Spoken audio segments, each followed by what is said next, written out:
पूरी कहानी। पिता के बाद मां कहां चली गई? घर का आंगन आज अजीब तरह से खामोश था। दीवार पर टंगी घड़ी की टिक टिक मां के दिल पर चोट कर रही थी। कुछ ही दिन पहले इसी आंगन से एक जनाजा उठा था। मां के जीवन का सहारा, उसके पति का।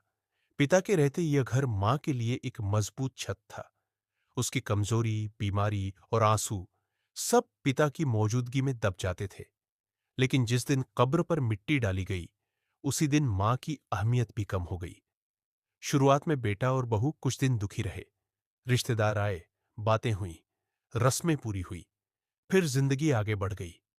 लेकिन मां वहीं रुक गई। अब मां की बातें बार बार की शिकायत लगने लगी। उसकी दवाइयां फालतू खर्च बन गई।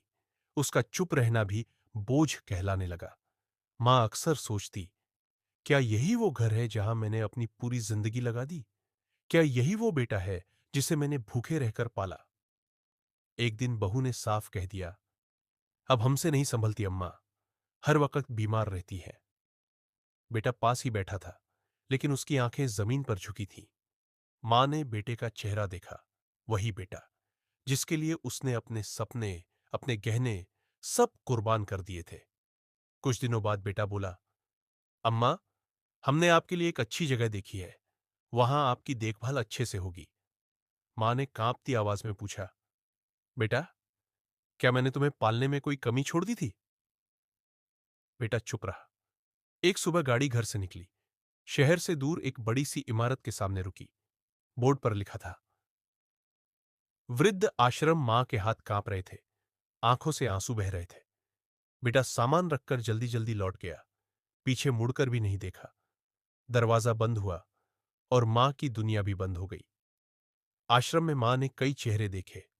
हर चेहरे की कहानी अलग थी, लेकिन दर्द एक जैसा। सबके बच्चे थे, पर कोई अपना नहीं था। मां रोज शाम को दरवाजे की तरफ देखती, शायद आज बेटा आए, शायद पोता दादी कहकर गले लग जाए। महीने बीत गए, दरवाजा नहीं खुला।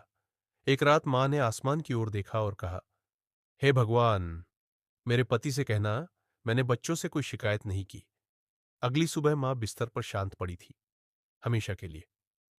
कुछ देर बाद बेटे को फोन आया, आपकी मां अब इस दुनिया में नहीं रही।